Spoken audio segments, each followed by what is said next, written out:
Hey guys, this is Nia and today I will be adding to the mini doodle playlist. I have here single flowers again. I think after this one I'm also going to make filler flowers or something else like leaves, and maybe you can combine them all together and create things like bouquets. So as usual, I'm going to start by sketching the flowers first, and the first one is a cornflower. For this one, I'm drawing out long petals and I'm bunching them together in the middle until it looks like it's blooming upwards. Also make sure that the top of the overall flower is rounded to keep the organic shape. The second one, I'm making like an oval shape, a really long oval shape similar to a cattail, but without the tip at the top, and I'm finishing it off with really thin leaves branching out from each side, and then I'm going to make dots within the oval to represent the texture of the flower. For the third one, I'm going to repeat circular shapes and place them in an unfinished circle. Then I'm going to draw lines connecting the circles to the stem and also adding dots in between each of the circle that I've recently drawn out. For this, I'm going to finish off with 2 standard leaves on each side. For the fourth flower, I'm going to make 5-petaled flower, but I want to make each petal look like an elongated heart shape. I'm also going to add dots in the middle as the center of the flower. Then for the leaves, I'm adding 2 small stems branching out in 2 leaves on each side. Moving along to the 5th flower, for this I'm going to make 3 leaf shapes as the petals, and then for the stem I'm drawing out as a straight line with 2 tiny leaves on both sides. For the 6th flower, I'm going to draw out a mini rose. For this, I start with an unfinished circular shape in the middle, and then I'm going to keep adding the petals along the sides until you get the rose shape. I'm going to draw out tiny stems branching out of each side, and I'm going to draw 1 leaf on the left side and a couple on the right. The 7th flower is going to be a singular bluebell flower. The shape of it is like the simplified tulip shape in the first episode of this, but this time I'm going to draw it tilting towards the bottom, and I'm going to curve the stem and add 2 large leaves on each side. And for the last flower, I'm going to use curved lines and repeat it, and then I keep layering the strokes on top until you create quite a large flower with the same silhouette as the first flower that I previously drew. Then I'm going to add a couple of leaves, 1 on each side. Moving along now, I'm going to mix 3 colors for the color of the leaves and the stem, and for this I'm using permanent yellow deep, ultramarine, and also lemon yellow. In the beginning I wanted to just use a mix of yellow deep and ultramarine, but the colors turned out to be too dull for my liking, so to brighten it up I ended up adding some of the lemon yellow to the mix. Here I'm just swatching the different options you can get from using those 3 colors. For me, I ended up just using the mid-range to the bottom colors of the lighter greens, but you can choose and pick your own colors according to your liking. Now let's get to painting. For this first one, I'm going to use a mix of ultramarine and cobalt violet light, along with a little bit of white. I'm going to first use the color in a medium consistency, and I'm going to paint the petals 1 stroke per petal until you create the basic shape of what we've drawn out. Then I clean my brush and left it a bit damp, and then I start pulling on the first layer that we previously put down to create nice gradation for each of the petals. Then once the colors are a bit light after it's been spread out with the clean brush, I added another layer of it and keep working on it until you get a decent amount of color to the flower. What I'm looking out for is a mix of the lighter colors and the darker colors from the layer on top to give the flower a bit of dimension.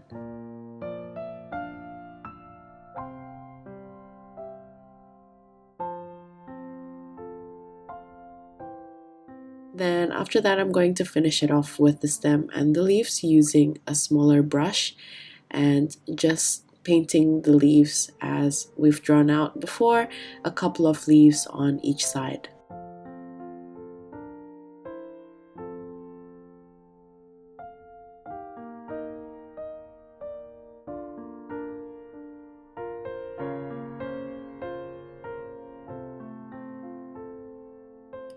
Moving along to the second flower, I'm only going to use 1 color for this, and that's permanent yellow deep. This one is simple and fun to paint. I'm just going to paint dots using the size 0 brush. And with those dots, I'm going to create a very long oval. Then for the leaves, I'm going to paint the small leaves using one stroke at a time, branching on each side. And as a note, when you're painting something very small, try to limit the water on your brush, or else it'll end up creating puddles of water, and that makes it a bit hard to control.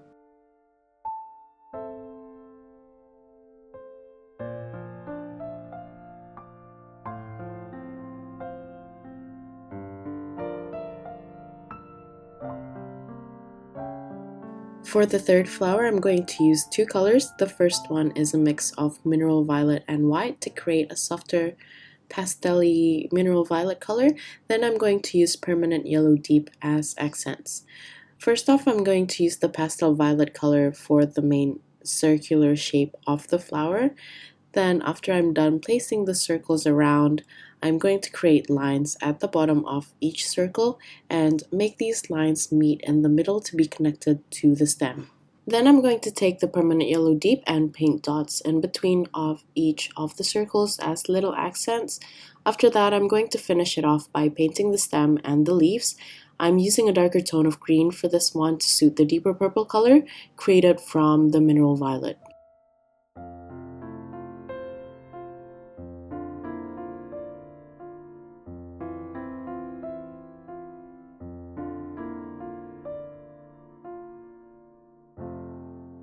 For the next flower, I'm going to mix Queen Opera and white to create light pink color and crimson lake for the center. For this one, I'm going to draw out one petal at a time and then fill it in with color to make it much easier to paint. The shapes, like I mentioned when I drew this out, is sort of like an elongated heart shape. Then I'm going to bunch the tip in the middle. Then I'm going to repeat it basically for all the 5 petals. You can also use different pink color if you have a go-to mixture for a nice pink. For the center of the flower, then I'm going to go in with the crimson lake using the very tip of my brush and just paint small dots. Then I'm going to finish it off with the stem and the leaves. I decided to use a light green for this one because I thought that it would suit the light pink color.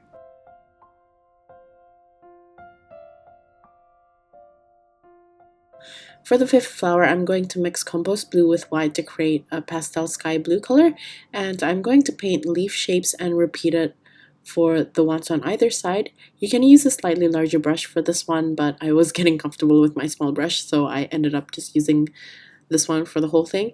Anyway, when I'm done with the petals, I took the compost blue color without the white, and then I painted some at the very tip where the petals are touching. Then I used a mid-tone green for the stem and the leaves. For the rose, I'm going to mix in Queen Opera with Jaune Brilliant, and I'm first going to paint with a fairly thick consistency in the middle of the flower.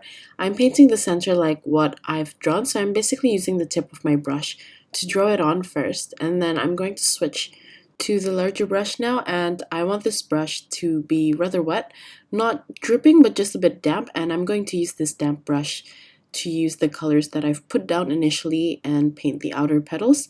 So you see that the center of this flower is a bit darker than the outer petals.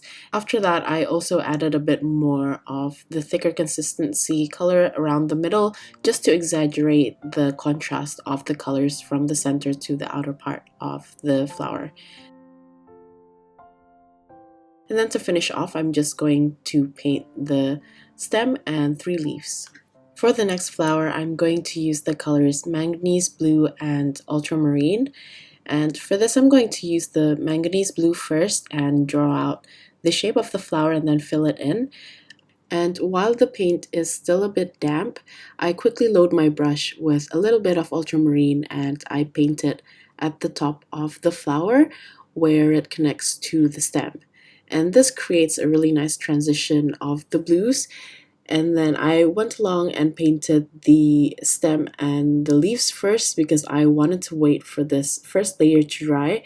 I actually want to build on the colors because I found that it was looking a bit too light for my liking.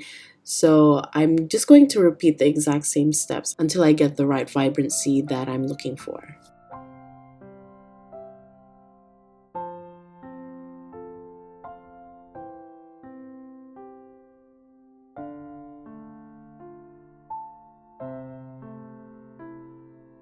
We're on to the last flower now, and for this I'm going to keep the color simple by only using cadmium orange. Because the color is nice and vibrant already, I'm going to use a thick consistency of this first and start at the bottom of the flower. And as I build the flower upwards, I keep cleaning my brush just slightly and use the initial color that I put down on the petals towards the top. As you keep doing this, it will create a nice gradation of the vibrant orange to the light orange at the top of the flower. And while I build on the shape, I keep in mind the rounded shape of the flower at the top so it doesn't look like a square. After that, I'm going to switch to my size 0 brush again, and I'm going to pick up the green that I want. And I'm going to create this triangular shape at the bottom of the flower where it connects to the stem. So the stem looks like it's part of the flower. Ideally, I would prefer the paint at the bottom of the flower to be slightly wet still, so the green and the orange color mingles with each other, creating this really nice wet on wet effect. But if it's dry, that's also okay. And then I'm just going to finish this off with a couple of leaves, and that's it. So that's the third set of these mini single flowers. Next up, I'm actually thinking of making filler flowers on the mini series, just to mix it up a bit. Anyway, if you're still here, thank you for watching till the very end of this video. I hope you guys learned something new, and don't forget to check out the previous 2 sets of these mini flowers if you haven't already. Happy painting to you all, and I'll see you at the next one. Bye!